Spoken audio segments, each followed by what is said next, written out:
Bonjour à toutes et à tous et bienvenue dans Patrimoine Cash. Aujourd'hui, un thème autour de l'innovation. Nous allons nous demander ensemble ce qu'il faut changer chez les CGP. Depuis plusieurs années, de nouveaux acteurs arrivent sur le secteur de la gestion de patrimoine, des CGP plus jeunes ou des family office plus jeunes qui collectent rapidement en bénéficiant de l'envie d'investir en plein essor d'une nouvelle génération de clients. Mais l'on voit aussi arriver des plateformes digitales ou encore des modèles hybrides. Tous ces nouveaux acteurs ont en commun une véritable envie de changer les codes du secteur de la gestion de patrimoine en mettant le secteur face à ses contradictions, en se positionnant sur des segments de clientèle moins accompagnés ou en exploitant certaines nouvelles tendances d'investissement.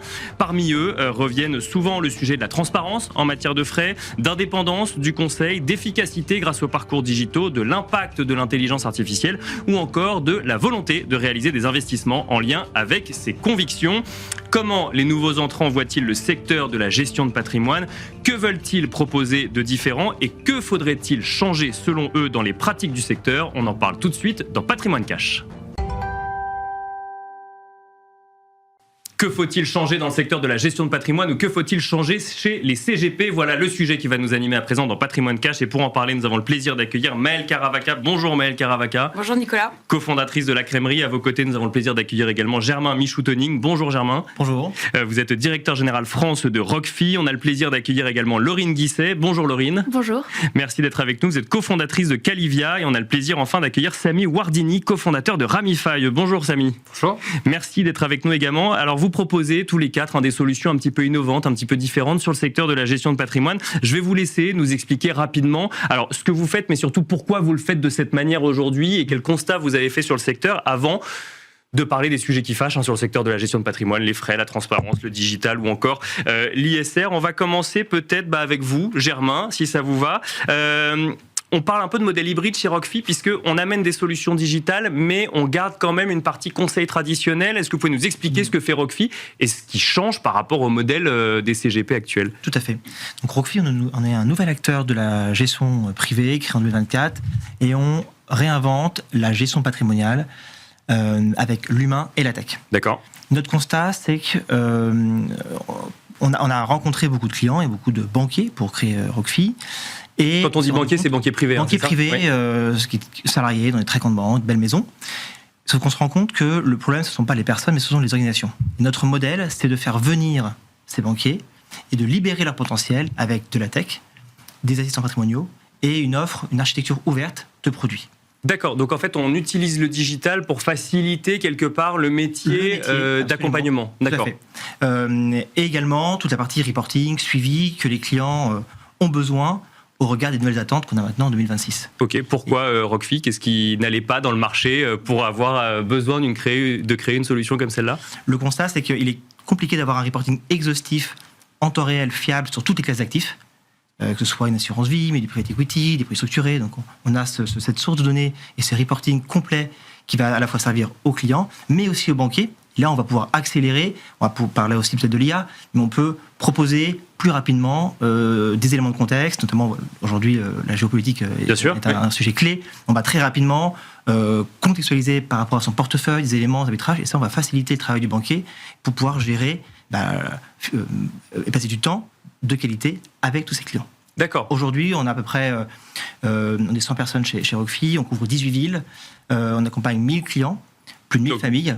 1000 familles, d'accord, pas 1000 banquiers, 1000 familles. Non, 1000 familles. Ouais. Et on va dépasser le 1 milliard en course gestion cette année. D'accord, donc plutôt un outil à destination ensuite de CGP ou en tout cas de professionnels de l'accompagnement, parce qu'on parle de plus d'anciens banquiers privés dans votre cas, mais qui continue à accompagner directement des familles avec des outils digitaux qui sont proposés par Roquefy. Absolument. Notre promesse est que le conseiller puisse passer 80% de son temps avec ses clients et 20% d'admin. Laurine Guisset, on va parler de Calivia maintenant. Calivia, c'est un jeune family office qui a été créé il y a quelques années seulement. Oui, quelques mois même. Quelques mois, oui. Oui, effectivement. Donc, nous sommes un family office nouvelle génération. Donc, notre mission est simple. C'est d'offrir un accompagnement à 360 degrés, vraiment sur mesure. Et ça, à partir de 100 000 euros investis. Là où les modèles traditionnels offrent ce genre de service à partir de environ 5 millions, quelques millions d'euros. Et alors, qu'est-ce qui innove chez Calivia par rapport à ce qu'on peut voir chez d'autres family office, puisque du coup, vous créez un family office sur le même modèle que les autres, ou il y a quand même des spécificités? Bon, déjà, c'est le ticket d'entrée. Oui, bien sûr. Voilà, le ticket d'entrée. Donc, le service des family office, mais à partir de 100 000 euros, c'est ça? Exactement. D'accord. Et pourquoi ça? Parce qu'on voulait vraiment adresser au patrimoine intermédiaire ce service-là, donc notamment les chefs d'entreprise, les expatriés, les professions libérales, qui aujourd'hui étaient peu adressées ou mal adressées, avec pas assez de transparence, pas forcément toutes les classes d'actifs qui étaient proposées, et aussi un modèle indépendant et avec beaucoup de technologies pour justement faire baisser ce ticket d'entrée-là. Quand on dit modèle indépendant pour un nouvel acteur de la gestion de patrimoine, ça veut dire quoi concrètement, Laurine? Ça veut dire qu'on ne va pas prendre de rétrocession. D'accord, voilà. Ça fait partie des sujets qu'on va traiter, c'est pour ça que je pose la question. Mais je vais peut-être développer après, mais effectivement, on a un vrai sujet sur l'indépendance aujourd'hui du conseiller. Les clients attendent plus, ils attendent mieux, ils attendent de la transparence, un conseil objectif, et ce qu'on a voulu créer avec Calivia. Et comment est-ce que vous faites, même si on reviendra sur le sujet des rétrocessions, concrètement, comment est-ce que vous vous rémunérez si vous ne touchez pas de rétrocession quand vous proposez des produits financiers? Alors, on laisse le choix au client, soit une honoraire, donc assez classique, soit un frais de conseil global qui va s'appliquer sur l'encours. D'accord.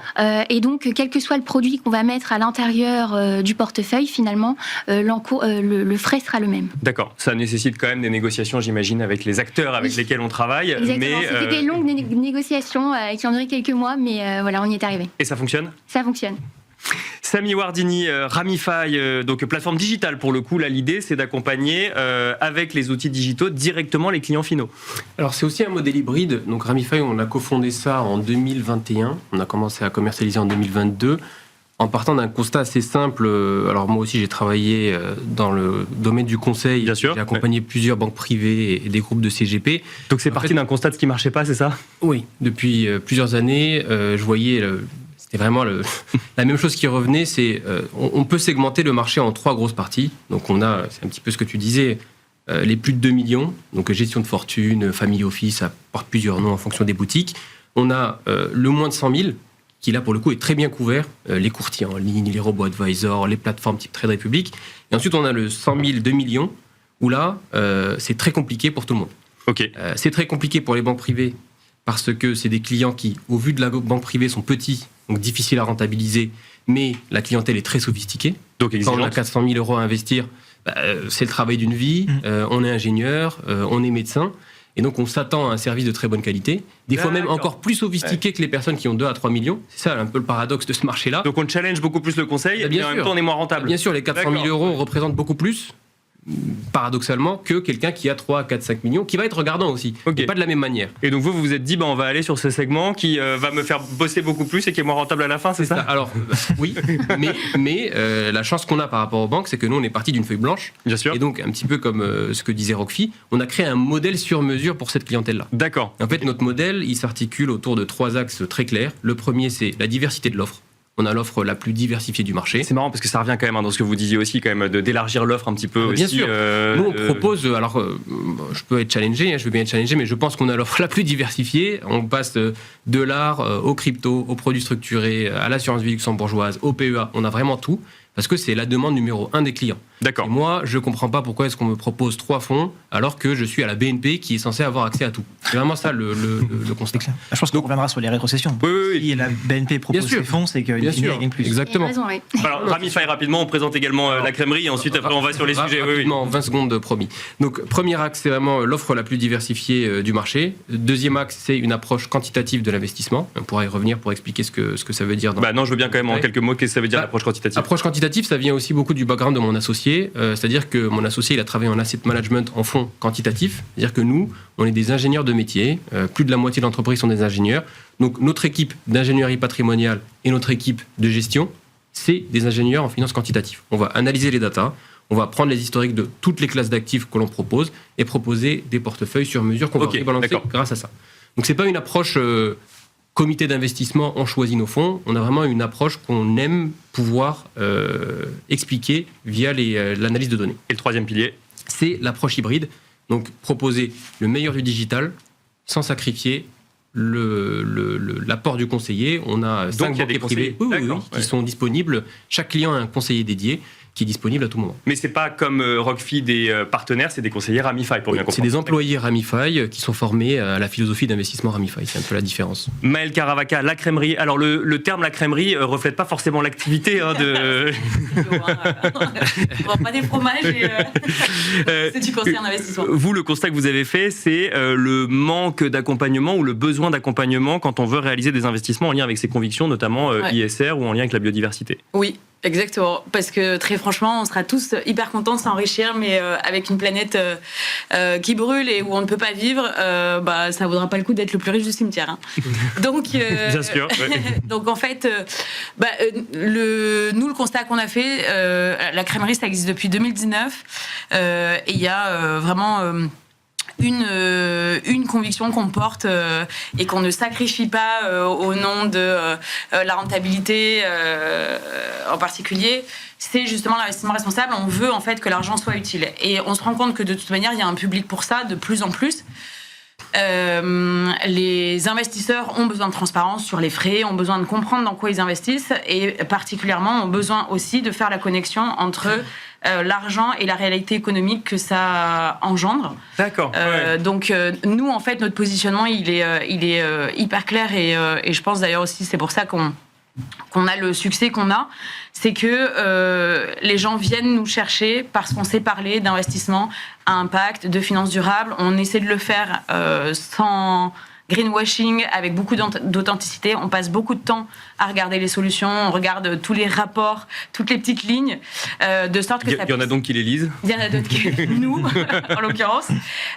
De sorte qu'on aille vraiment chercher l'adéquation entre le besoin du client et le produit. Alors évidemment, au-delà de l'investissement, on a aussi toute la casquette d'ingénierie patrimoniale, d'assistance fiscale. Enfin, on fait tout ce que fait un CGP traditionnel. On le fait en plus en portant des convictions sur la transition écologique et sociale. Avant d'ouvrir le sujet de la transparence, puisqu'en fait, pour des raisons différentes, c'est quand même un terme qui est revenu régulièrement, un mot quand même quand on se lance avec ce prisme ISR, donc ça fait plusieurs années, depuis 2019. Ouais. Est-ce que y a des années plus difficiles que d'autres ou c'est un mythe, ça, de voir que quand il y a des backlash politiques, c'est plus compliqué? En vrai, les investisseurs, ils sont pas au courant. Ils suivent pas comme nous l'actualité financière, ils suivent pas comme nous l'actualité réglementaire, donc ils sont pas au courant vraiment des backlash, des régressions qu'il peut y avoir sur les textes européens réglementaires. Eux, ils ont des convictions et ils veulent en fait que ce besoin-là soit traduit ensuite en stratégie d'investissement. D'accord. Ouais. Très franchement, nous on n'a pas. Peu importe l'agenda politique, les convictions restent les mêmes. Quoi. D'accord. Et je vais même aller plus loin, c'est que la politique va potentiellement même plus alimenter ce besoin d'aller vers quelque chose qui apporte du changement à travers l'investissement. Ce qui est intéressant, c'est que ce soit via l'ISR, via les frais, via effectivement les sélections de fonds ou autres, il y a quand même ce besoin de transparence régulier. C'est que vous m'avez tous les quatre cité plusieurs raisons, mais il y a peut-être Germain, puis ensuite qui veut, mais ce besoin aujourd'hui, quand on est un nouvel acteur sur le secteur, d'amener plus de transparence par rapport à ce qui a été fait jusqu'à présent. Tout à fait. Déjà dans la composition de ce portefeuille, transparence, on peut avoir un reporting. Il y a beaucoup de maisons encore qui fournissent des PDF ou des Excel qui ont un trimestre de retard. Quand on voit l'actualité... On voit tout le monde qui acquiesce, c'est ça. Quand on a l'actualité aujourd'hui, et surtout dans la gestion de fortune de certains family office, on ne peut pas réagir avec un trimestre de retard.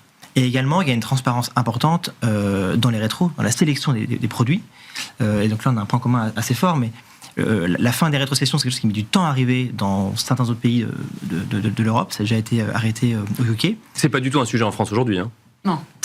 Non, c'est quelque chose qui a du mal à ça revient sur la table. Oui, mais c'est pas actuel, quoi. Enfin, le régulateur, en fait, à chaque fois renforce des contrôles, on voit qu'il y a des sanctions qui tombent sur des rétros, etc. Mais il n'y a pas de décision prise, donc c'est plutôt à des acteurs innovants de prendre ces décisions et de prendre les devants. Donc nous, on a des allocations, des propositions sans rétrocession. D'accord. Qui permettent de garantir une transparence, en tout cas un alignement des intérêts entre le client et le conseiller. Mais même question calorine, comment est-ce qu'on se rémunère quand on ne fait pas de rétrocession? On fait des honoraires du coup? Alors, on price un frais de gestion et en fait surtout on valorise le conseil. Le conseil a un prix et ça on le défend on l'explique, le temps passé, la sélection des fonds, le conseil, c'est un prix, il faut le valoriser. Et pour ça, on définit alors 1%, 1,5%, ça va dépendre un peu du patrimoine et du client. Et il paie un frais de gestion annuel. Et après, on crée une allocation avec des parts, ce qu'on appelle clean share, qui sont sans rétrocession, ou des ETF, par exemple. Raison pour laquelle aujourd'hui, dans des allocations classiques bancaires, il y a peu d'ETF. Ce sont des produits qui ne dégagent pas de rétrocession. D'accord. Et ce qui est important, c'est une analogie qu'on utilise souvent, c'est comme si votre médecin était rémunéré par rapport aux médicaments qu'il le conseille. Oui, bien sûr. Entre un Doliprane et un autre produit, il est toujours pareil. C'était le fournisseur, oui. Voilà, et bien c'est pareil. Mais on est d'accord que on n'ouvrira pas le débat là, mais ça arrive aussi. Mais oui, c'est pas direct. Maëlle, ensuite Laurine. Non, mais par contre, on est d'accord que ça coûte pas moins cher aux clients le système d'honoraires. Du tout honoraire, ça coûte pas moins cher aux clients. Après, chacun est de pricer différemment. Notre modèle, nous, n'est pas de casser les prix, d'être moins cher. Voilà, exactement, parce qu'il faut quand même qu'il y a quand même une logique de rentabilité. On est tous des acteurs commerciaux, et donc il y a une logique de rentabilité. Absolument. Et quand un acteur va faire croire qu'il a des frais de gestion plus faibles, en fait, il va pas gagner moins. Il va juste gagner différemment. Ça a été la grande force de Boursorama. Boursorama, pendant 10 ans, a dit les frais de gestion sont à 0. Oui, pour les bien sûr. Voilà. C'est complètement faux, mais le message est passé. Donc nous, on a des clients qui nous disent je comprends pas. C'est pas que c'est pas la même poche, c'est qu'ils poussent leur gestion libre et disent nous, on prend pas de frais de gestion, mais on prend toutes les rétros. Et c'est pour ça d'ailleurs, Laurine, que vous avez créé ce modèle un peu hybride de frais de gestion sur la base des encours gérés, mais fixes. Exactement. En fait, moi, auparavant, je travaillais en salle de marché dans différentes banques et effectivement, il y avait ce frais de gestion, mais qui n'était pas utilisé par les CGP ou les family office. Donc ça, je pense que c'est hyper important. Et puis, il y a la transparence sur les frais, mais il y a aussi la transparence, comme tu le disais tout à l'heure, sur le portefeuille et la composition du portefeuille. D'accord. Aujourd'hui, nos clients, ils veulent avoir un dashboard avec tous leurs investissements, la répartition sectorielle, la répartition géographique, voir en direct leurs performances. Et donc finalement, le client, il est de plus en plus averti et il devient acteur de sa stratégie avec nous et plus seulement spectateur. En fait, il veut, si je reprends ce que disait Samy tout à l'heure sur les clients entre 0 et 100 000 euros qui sont très accompagnés par des solutions digitales, il veut la même chose quand il passe sur des patrimoines plus gros, c'est ça ? Exactement, exactement. Et puis il y a aussi, on en a parlé, mais l'architecture ouverte qui est hyper importante parce qu'aujourd'hui, on l'a dit tout à l'heure, mais les banques, elles ont plus intérêt à mettre leurs fonds et pas le fonds du voisin parce que voilà, ça les rémunère mieux. Et nous, l'objectif, c'est justement d'apporter toutes les solutions possibles et de choisir les meilleures pour le client. Donc, on peut aller en prendre une chez JP, chez la Société Générale, voilà. Et aussi dans l'enveloppe. Et dans l'assurance vie, le PEA, aller chercher les meilleures solutions françaises, luxembourgeoises, en fonction du besoin du client. Exactement. Samy, quand on crée une solution digitale, on arrive à répondre à toutes ces questions-là d'architecture ouverte et de visibilité en temps réel. Le digital peut être une solution pour les nouveaux acteurs aujourd'hui ? Alors, l'intérêt du digital, c'est que c'est un prérequis.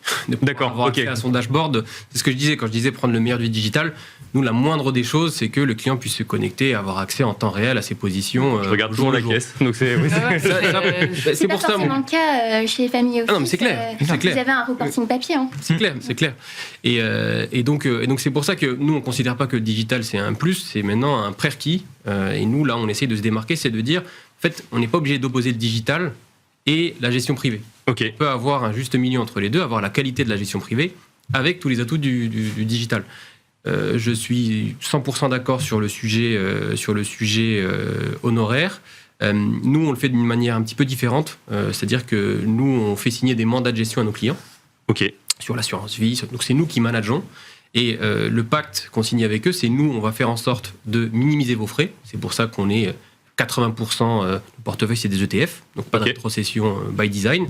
Mais ensuite, on charge des mandats de gestion. On dit, nous, notre rôle, c'est de regarder votre portefeuille, de faire des arbitrages au cours du temps, d'être là pour répondre à vos questions. Donc c'est pas exactement des honoraires, mais nous, c'est inclus dans le contrat. Vous nous rémunérez pour sélectionner les ETF et c'est quoi ? Et faire les arbitrages au cours du temps. Exactement. Exactement. C'est ça. Et on le fait sur toutes nos enveloppes fiscales, donc assurance vie, PER, PEA, assurance vie luxembourgeoise où c'est plus simple parce qu'on a accès aux clean shares. Donc là, on a un monde qui s'ouvre à nous. Et on a essayé de proposer quelque chose pour les hauts patrimoines, donc via l'assurance vie luxembourgeoise, mais aussi via l'assurance vie. Et par rapport à ce sujet des frais, pourquoi est-ce que c'est important ? C'est que surtout pour les plus petits patrimoines, et c'est pour ça que je pense qu'il y a beaucoup d'acteurs qui se positionnent dessus, c'est là où le marketing marche beaucoup, parce qu'il y a des effets d'annonce. Ouais. Par exemple, il y a des acteurs qui se sont lancés dans les années 2010 avec ce côté robo-advisor, qui était factuellement moins cher que Boursorama, pour reprendre leur exemple, mais qui se sont fait détruire parce que Boursorama disait 0. Et donc, donc il y avait un sujet communication. Bien sûr. Ouais. Donc eux, ils étaient très transparents. Ils disaient, nous, c'est 1,5, par exemple, tout frais compris. De l'autre côté, tu as Boursorama qui disait 0. Mais c'est intéressant parce que ça veut dire qu'en fait, il y a un aspect psychologique à prendre en compte. Donc, quand on parle honoraire, par exemple, est-ce que c'est plus difficile que quand on parle 1% de frais de gestion ou de droits de gestion ? Je pense que c'est moins dur pour les hauts patrimoines. Ça dépend des patrimoines. Okay. Ça dépend des patrimoines. Mais en fait, il y a un côté un peu indolore. Quand c'est les frais de gestion, c'est prélevé, donc c'est déjà sur le capital investi. Quand c'est les honoraires, c'est une facture qu'on envoie et donc le client, en fait, il va devoir faire un virement. Même si moi, je pourrais avoir parlé avec beaucoup de family office, le pire moment de leur année, c'est quand ils doivent envoyer la facture de 50 000 euros, parce qu'ils savent qu'un client sur deux va rappeler pour dire t'as fait quoi cette année ? Oui, bien sûr. Quand on est 1 million et 10 millions, les 50 000 euros, ils paraissent en fait, les honoraires, ça appelle une responsabilité. C'est-à-dire que quand tu envoies la facture et qu'effectivement, le client, il est devant et il voit qu'il y a 10 000 euros à payer, il se dit, alors, très bien, là, en fait, je vais mettre en face le service que j'ai eu. Et c'est là où je pense que les nouveaux acteurs ont... peut-être que, justement, notre enjeu, c'est d'aller valoriser justement ce qu'on sait, ce que tu disais, Germain, c'est-à-dire qu'on doit montrer qu'il y a de la valeur ajoutée à passer par nous. Ça passe par des solutions digitales parce que, mine de rien, c'est du confort de gestion. Ça laisse les clients moins à l'aveugle sur leur patrimoine. C'est de la proximité, c'est de l'humain, parce que malgré tout, autour de la tech, il faut quand même qu'il y ait des humains. Et en fait, je pense que ça appelle plus de responsabilité et le service peut... Mais ça veut dire quoi ? Qu'il faut se rappeler au bon souvenir régulièrement en disant, tiens, souvenez-vous, au mois de janvier, là, j'ai changé, j'ai fait tel arbitrage en lien avec la géopolitique. Oui, mais c'est là où la tech, justement, elle apporte un soutien. Elle va décharger le conseiller dans son rappel, qu'est-ce que je dis au client, quand je lui dire, trouver le bon touchpoint, le bon moment pour communiquer au client. Mais alors, une question qui va peut-être pas vous plaire à Ramify ou à Rockfi, mais c'est derrière le sujet digital, il y a aussi quand même cette idée que on peut automatiser, donc ça coûte moins cher. Donc pourquoi est-ce que je rémunère des personnes qui conseillent comme un conseiller traditionnel ? Et qu'est-ce qu'on répond à ça ? Germain, puis ensuite Samy. Pour moi, c'est complémentaire et c'est pas antinomique. Pour adresser certains patrimoines, la confiance par l'humain, par le conseil. Il y a un fit, il y a une connexion qui se passe entre le conseiller et son client. Comprendre, en fait, au-delà de on va penser qu'il y a une allocation et il y a une enveloppe. Avant cela, il faut comprendre les projets du client, de sa famille. Est-ce qu'il veut capitaliser ? Est-ce qu'il veut transmettre ? Est-ce qu'il veut dégager un revenu complémentaire ? Ça, c'est en discutant avec le client, en posant les bonnes questions et en lui proposant différentes solutions. Et ça, ce conseil-là, il a énormément de valeur. Il ne pourra pas être totalement automatisé. Notre conviction, en tout cas, c'est que ces acteurs ont tenté de remplacer le banquier privé par une app.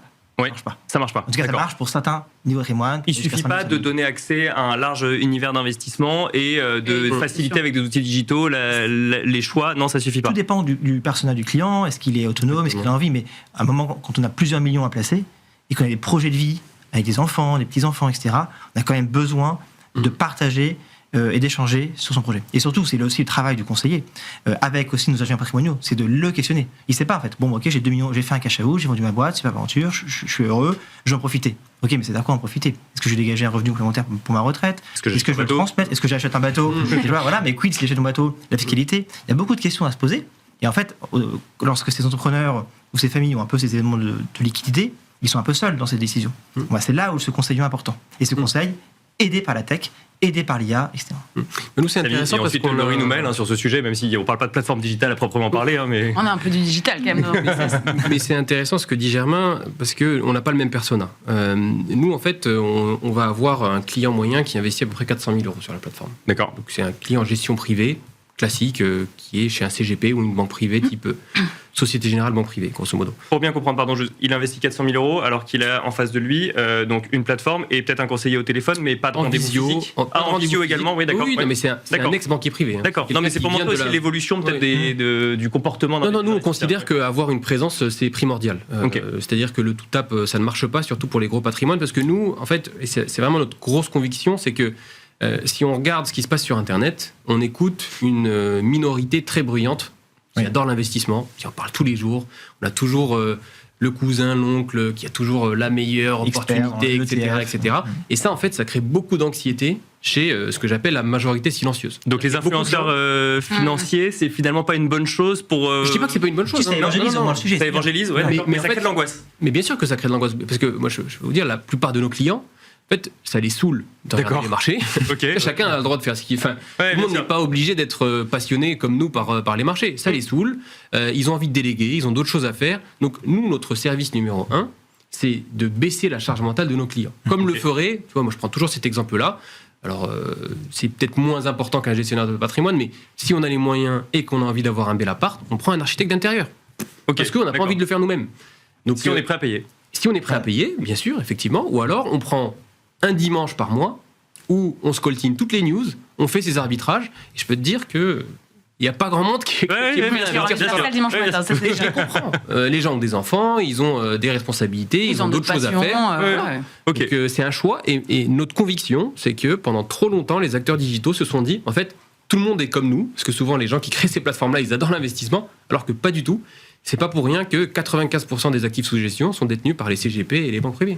Laurine Guisset. Oui, alors nous, on a mis du digital chez Calivia, mais c'est vrai que, par exemple, le premier rendez-vous avec le client, pour nous, c'est essentiel parce qu'on a besoin de comprendre sa situation, de comprendre ses peurs, ses objectifs, son rapport à l'argent aussi. Ok. Et toutes ces nuances, c'est difficile de les avoir via un questionnaire un peu standardisé et ensuite de le classer en client prudent, dynamique ou offensif. C'est pas du tout l'idée, nous, ici. On a vraiment besoin de comprendre les enjeux et de les décrypter. Parce qu'on fait face à des patrimoines intermédiaires, donc qui ont des enjeux fiscaux, qui ont des enjeux de transmission, souvent d'articulation entre patrimoine personnel et professionnel. Et donc tout ça, on a besoin d'être avec la personne et de le comprendre et d'être vraiment face à face. Ouais. Et puis au-delà du niveau de risque qu'il est prêt à accepter, ils ont aussi certaines appétences, soit ISR, Oui. Ouais. soit l'immobilier, l'art, et en fait, je sais pas, la tech ou l'IA, ils veulent pas du tout entendre parler. Donc en fait, on peut pas avoir juste des grilles d'allocation. Ok, les profils prudents, on lui met ça. Non, c'est vraiment, bah, j'aime bien l'immobilier, j'aime bien l'art. Ou à l'inverse, je veux une allocation article 8, article 9, ISR. Voilà.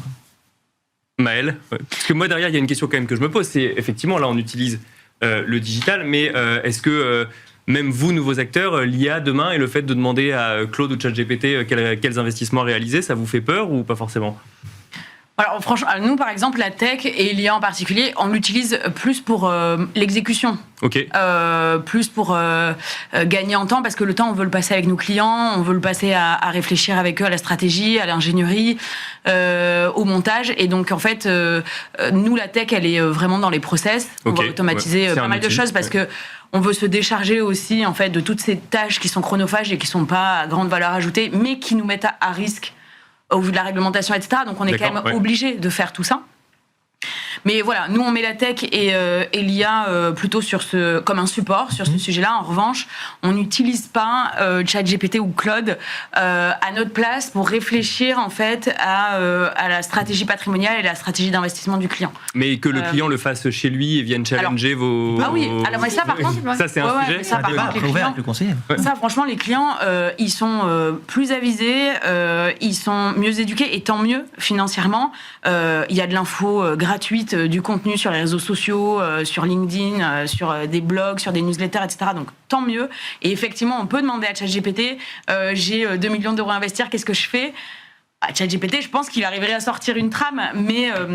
et quand bien même... Mais il n'aurait pas fait l'entretien dont nous parlait Laurine au début. Exactement, donc, en fait, il détecte pas... À partir d'un certain montant de patrimoine, le client il a besoin d'une réassurance humaine. Exactement. Ok, Conviction. d'accord. Et Claude va pas lui D'un apporter. professionnel ou d'une Oui. professionnelle en Ouais. face de lui. Ouais. D'accord. Mais- ouais. Claude ou ChatGPT sont capables de sortir le profil MBTI d'une personne, donc ils peuvent le connaître très finement, ses intentions, etc. Donc je pense qu'ils peuvent faire des allocations pertinentes. En revanche, est-ce qu'on a envie Ouais, de donner de sa faire confiance à un des outil, acteurs, en plus qui sont des acteurs majoritairement américains, en peut-être plus, vers un et sur la biais. confidentialité des données, Voilà. enfin... Donc, je y a- pense que c'est un bon élément, ça évangélise les clients et surtout ça challenge sur la transparence et le prix. Maintenant, les D'accord, clients, ouais. ce que je disais tout à l'heure, sont de plus en plus avertis sur le pricing, donc finalement tout gratuit, tout zéro, ça pose des questions. Et donc c'est aussi une force, un avantage pour nous, nos acteurs, de défendre notre transparence de pricing et leur expliquer comment on se rémunère de manière totalement transparente. Et ça augmente le niveau d'exigence aussi, parce que moi, ce que je trouve génial, et c'est pour ça que alors, moi, je parle de notre positionnement, mais le fait qu'on ait une approche très claire et qu'on ait des arguments factuels pour expliquer pourquoi est-ce qu'on a fait ce choix-là. La fameuse approche quantitative ? Exactement. D'accord. Bien sûr que tout le monde va poser la question. Le truc typique, c'est on propose 5 fonds et on fait une analyse sur Claude. Ah, Claude m'a dit que ce fonds-là, etc. etc. On lui dit, écoute, pas de souci. Nous, on peut t'expliquer exactement notre méthodologie. Voilà les étapes qu'on a suivies. Voilà les données qu'on a utilisées pour sortir cette projection-là. En fait, là, le client, il est aux anges parce qu'on lui apporte des éléments en plus. D'accord. C'est lui qui fait le choix final. Il a Claude d'un côté, il a notre analyse de l'autre. 80% du temps, il va nous faire confiance. Mais si, des fois, il nous dit, moi, je pense, j'ai la conviction que c'est ça, pourquoi pas, du moment que ça reste dans son profil de risque, etc. Donc, je pense que ça peut mettre en difficulté, surtout les CGP qui sont un petit peu à l'ancienne, qui ont... c'est normal, hein, c'est même pas une critique, c'est j'ai le fonds du mois... parce qu'il y a aussi une question de bande passante. Ouais, on bien peut pas sûr. analyser 1000 fonds. Ouais, complètement. Donc je pense que ça augmente le niveau d'exigence. Et puis peut-être la complexité, ça veut dire que maintenant il faut aussi argumenter vis-à-vis sur des le choix, exactement. C'est-à-dire que c'est bien de pouvoir proposer aux clients d'être en architecture ouverte, mais effectivement, si vous n'êtes pas en capacité de pouvoir dire, dans cet univers-là, qui est de 60 000 fonds commercialisés en France, je vous en ai choisi 12, soit effectivement, vous avez, vous avez une méthodologie et c'est facile à justifier et on comprend les critères qui ont été pris, soit sinon, les CGP traditionnels, c'est un peu le poids de l'habitude, c'est-à-dire que j'ai l'habitude de bosser avec telle société de gestion et telle société de gestion, je sais que c'est un fonds sur les 10 dernières années qui a un bon track record, oui, mais en réalité, ça vient pas challenger tout le reste de l'univers. Donc je suis d'accord, ça apporte de l'exigence. Et il y a derrière justement ce sujet, ce qui va nous amener aussi à l'ISR, cette volonté maintenant de savoir réellement dans quoi on investit, et d'être capable en tant que particulier de dire et de savoir à l'instant T dans quoi son argent est investi et dans quoi les fonds ont également investi l'argent qu'on leur a confié. Donc là, il y a le prisme ISR, mais il y a le prisme transparence au global. Là, c'est un vrai changement fondamental depuis ces dernières années. C'est quoi ? Mais c'est peut-être les outils digitaux, quoi, apporter ça aussi, cette volonté ou cette capacité à voir dans quoi on investit. Oui, je pense qu'on a tous envie d'être un peu plus acteurs de nos choix dans la vie en général. Mais je pense que c'est surtout quand même qu'il y a une réalité, il y a une urgence. Une prise de conscience. Il y a une prise de conscience et il y a une urgence qui est telle que, quoi qu'il en soit, on peut pas nier que le dérèglement climatique aujourd'hui pèse physiquement sur nos économies. C'est-à-dire que à chaque saison, il y a son lot de catastrophes naturelles, que ça soit en Europe ou à l'autre bout du monde, mais enfin, en tout cas, ça va tous nous impacter. Et donc, nous, on a une responsabilité en tant que conseiller de demander aux clients ses préférences de durabilité. Donc, c'est même pas que la crèmerie, hein. On est tous, on est tous en obligation de le faire. Et quand un client, en particulier à la crèmerie, nous dit, moi, dans ma feuille d'investissement, enfin dans ma feuille de route, dans mon plan d'investissement, je veux exclure le financement des énergies fossiles, le financement de l'armement, des pesticides, de l'élevage intensif ou ce genre de choses. Moi, j'ai cette responsabilité où je me dis, je peux pas faire défaut à ce niveau-là, et donc. Bien sûr. Oui, effectivement, la technologie là, elle nous aide aussi à faire un screening total, à la fois sur des fonds d'investissement cotés et sur du non-coté, et de se dire, très bien, dans ce qui existe, alors évidemment c'est pas parfait parce que l'économie est loin d'être totalement écologique, mais dans l'existant, on essaie de faire le meilleur. Et donc quand j'ai un client qui me dit, moi mon argent, je ne veux pas que ça finance les énergies fossiles, eh bien on va screener chaque fonds, chaque solution qu'on a nous référencée, et on apporte la preuve au client que non, il n'y aura pas d'énergie fossile, ou en tout cas, s'il devait y en avoir dans une part très minoritaire, et il y a un engagement des sociétés d'en sortir, etc. etc. Donc on vient justifier, et effectivement, la technologie nous aide à... Et ça devient un argument pour changer de CGP, ça, justement, ce prisme fort sur l'investissement durable, pas forcément. Si, en tout cas, nous, on a des clients qui ont déjà été accompagnés par le passé, qui le sont peut-être encore, et qui viennent nous voir parce qu'on a cette expertise-là, qu'ils ne trouvent pas ou difficilement ailleurs, parce qu'en fait, il y a encore trop peu d'acteurs qui se sont emparés de ce sujet, alors que très franchement, il n'y a pas besoin d'être un ayatollah de l'écologie et de l'environnement pour se dire que protéger le patrimoine de nos clients, c'est prendre en compte pas que des risques financiers, mais aussi des risques écologiques et sociaux, parce que ces risques-là viendront impacter la rentabilité des entreprises, viendront peut-être même faire disparaître certaines activités. Et donc, là encore, en fait, le client, quand il vient nous voir, au-delà de ces considérations-là, il a envie aussi de protéger, de préserver ce capital qu'il a construit toute une vie, de le transmettre. Et quand on parle d'avenir du client, on peut pas se passer de parler d'avenir en général.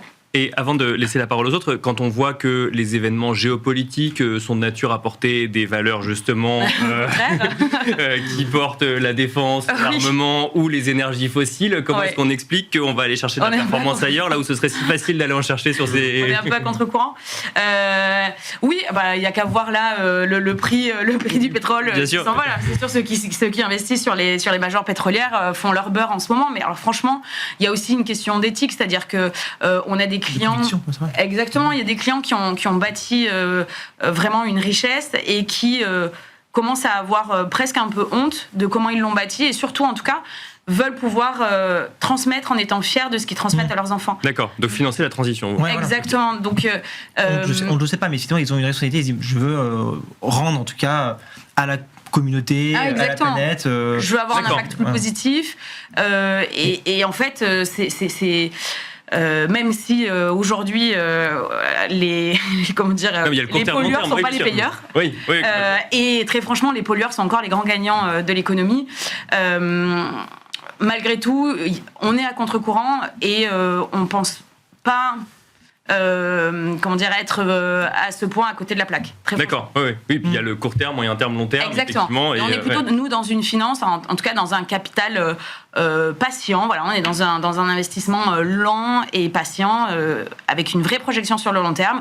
On ne prend pas des profits de court terme, on l'explique vraiment aux clients. Et de la même manière que les clients ont mis 10, 15 ans, 20 ans à créer un capital, on leur dit que ce capital, c'est pareil, il va falloir le laisser... fructifier un moment pour que ça porte ses fruits. Germain, je vous vois beaucoup acquiescer à ce que dit Maëlle. Je suis tout à fait aligné. Effectivement, dans le cadre d'un conseil patrimonial dans la durée, effectivement, cette projection de préserver le capital et aussi, alors il y a à la fois les produits, s'assurer qu'il n'y ait pas d'allocation de thématiques proscrites par le client. Et puis il y a aussi l'assureur ou l'enveloppe fiscale en question. Je citais CNP, on travaille beaucoup d'assureurs, mais je pense notamment à CNP qui ont lancé un contrat justement dédié sur ce sujet, qui est un acteur qui a de très forte sensibilité à tous ces sujets et qui va par exemple interdire d'acheter une action totale dans son portefeuille, par exemple. D'accord. Okay. Donc vous, en fait, vous faites, il y a aussi un sujet de sélection en fonction de ce que vous demandez votre client. De l'assureur, en fonction de l'assureur, des zones géographiques, etc. Et puis aussi, il y a des sujets un peu de prudentiel et de solidité des acteurs. Dans le cadre de ces événements géopolitiques, d'instabilité politique, etc., il y a à la fois le sujet ISR et stabilité, réassurance. Donc il y a beaucoup d'investisseurs qui diversifient leur patrimoine en ayant une poche de plus en plus importante qui prend tous ces éléments en considération pour se prémunir, en tout cas, ces aléas climatiques. Tout à fait, exactement. Nous, au-delà de la conviction des clients, en fait, on intègre dans tous les cas les critères ESG dans le processus de sélection des investissements. D'accord. Pourquoi ? C'est un prérequis chez vous aujourd'hui maintenant. Oui, parce qu'en fait, c'est un gage aussi de qualité de l'entreprise. Parce que une entreprise qui va bien intégrer les critères environnementaux, sociaux, de gouvernance, c'est une entreprise qui va être plus solide, c'est une entreprise qui va être flexible et qui sera capable après d'innover. Donc ça, c'est hyper important. Nous, on regarde aussi l'aspect social, parce que en fait, une entreprise qui ne va pas pouvoir chercher des talents, les fidéliser, les motiver, en fait, c'est une entreprise qui va fragiliser sa croissance future. Il y a le risque évidemment climatique, puisqu'aujourd'hui, ça va impacter directement la croissance opérationnelle des entreprises et donc boursière. Donc au-delà vraiment des convictions, il y a aussi la sélection des entreprises. Donc ça a changé quelque part la méthode de faire, la manière dont on fait son métier en prenant ces nouveaux indicateurs dans la sélection des fonds et des investissements. Bien sûr, et il faut vraiment faire attention parce que il y a aussi beaucoup de greenwashing, on le disait, où il y a un peu de tout et n'importe quoi. Donc il faut vraiment avoir une grille de sélection et une méthode très stricte. D'accord. Où il faut regarder pas mal d'indicateurs, la taxonomie, SFDR, les labels, même si maintenant le label ISR nous regarde plutôt Greenfin. Mais il y a vraiment tout un panel et plein de critères à regarder pour pouvoir ensuite dire aux clients, voilà, on a bien fait notre travail, votre portefeuille est vraiment à impact ou pas, ou il exclut tel et tel secteur. Même quand ils ne le demandent pas explicitement. Moi, je vais être un tout petit peu plus mesuré, dans le sens où, alors nous, on est allé loin dans cette direction, c'est-à-dire qu'on propose aux clients d'aligner de manière assez fine son portefeuille avec ses convictions. On peut même aller jusqu'à dire est-ce que tu veux aligner à 2 degrés, est-ce que tu veux aller par rapport aux accords de Paris 1,5 degré. Donc vraiment, on a assez fine et on a une sélection de fonds extrêmement large. Donc quelqu'un qui arrive et qui nous dit moi c'est uniquement ISR, je veux que du SFDR 9, on est en capacité de le faire. Mais c'est juste qu'on essaye, nous notre rôle. Ça arrive souvent ça ? Ça arrive, je dirais que ça arrive. Après, nous, on n'est pas positionné directement, donc les gens ne viennent pas naturellement pour ça vers nous, mais on a tout type de clients. Je vais dire, ça doit être 15 à 20% des clients qui ont cette sensibilité-là, donc c'est quand même important. Mais nous, notre métier, c'est de prendre le client par son besoin. J'ai 200 000 euros, j'ai 400 000 euros, voilà mes critères, propose-moi quelque chose. Et on essaye d'éviter au maximum, après c'est juste notre sensibilité, de parler... si on dit qu'un investissement est éthique, ça veut forcément dire que les autres ne sont pas éthiques, donc vous n'êtes pas éthique. D'accord. Et on essaye de rester... C'est le cas. Après, moi, je respecte tous les positionnements. Donc on essaye de rester un peu agnostique, et c'est aussi dans notre ADN. On propose tous les produits. Tous. On propose la crypto, c'est très polluant, mais si les clients veulent de la crypto, nous, on s'adapte à leurs besoins. Ok. Et par contre... Donc votre rôle, c'est de tout proposer, mais pas forcément d'orienter vers un investissement plus qu'un autre. Exactement. Et par contre, nous, on est l'intermédiaire entre la jungle de l'épargne, parce qu'aujourd'hui, des produits, il y en a dans tous les sens, et nos clients. C'est de créer une grille d'analyse, une grille de lecture, qui permet de passer de « j'ai besoin de 3 jours pour m'assurer d'investir dans le bon fonds » à 30 minutes, parce qu'on est en capacité de filtrer par rapport à nos grilles d'investissement. Donc ça, c'est vraiment notre rôle. Et pareil, c'est pour ça que je trouve ça un petit peu difficile de dire c'est éthique, c'est pas éthique. Nous, on a des clients qui nous disent par patriotisme, par sensibilité européenne, je vais investir dans la défense. Alors ça, il y a le sujet, est-ce que c'est ISR ou pas ? Est-ce que c'est éthique, est-ce que c'est pas éthique ? Parce que c'est dit, on a besoin de souveraineté, de sécurité. Oui. Est-ce qu'il y a besoin de financer non, mais c'est pas moi qui finance. Moi, je dis juste le client, qu'est-ce que je vais lui dire ? Ah non, vous n'êtes pas éthique donc on essaie de sortir. Non, l'idée c'est pas de faire un jugement de valeur, évidemment. Non, c'est pas de faire un jugement de valeur. Mais voilà, nous on a un parti pris qui est presque politique, nous, vis-à-vis de l'argent. C'est-à-dire qu'en fait, on assume totalement de ne pas être neutre, parce que l'argent n'est pas neutre. Franchement, on y met tous une intention, et à nouveau, il y a une réalité économique derrière, dans l'argent qui circule, que ça soit à travers la bourse, que ça soit à travers l'immobilier ou les entreprises en côté. Et donc, on n'est pas juste généraliste et avec un catalogue ouvert, et nous on a un parti pris vraiment très fort et assumé sur le sujet. Et par contre, ce que je veux rappeler, c'est que ça ne veut pas dire que on sacrifie de la performance. Ça, pour le coup, donc nos 5 années de track record, il y a de la performance, mon Dieu. Sur nos 5 années de track record, pour le même risque, le portefeuille aligné sur les accords de Paris a surperformé 3 années sur 5. Ok. Donc c'est tout à fait possible. Et on finira là-dessus. Merci Samy Wardini, merci Laurine Guisset, merci Germain Michoutoning, merci Maël Caravaca de nous avoir accompagnés dans Patrimoine Cash, et je vous dis à très vite sur Be Smart for Change.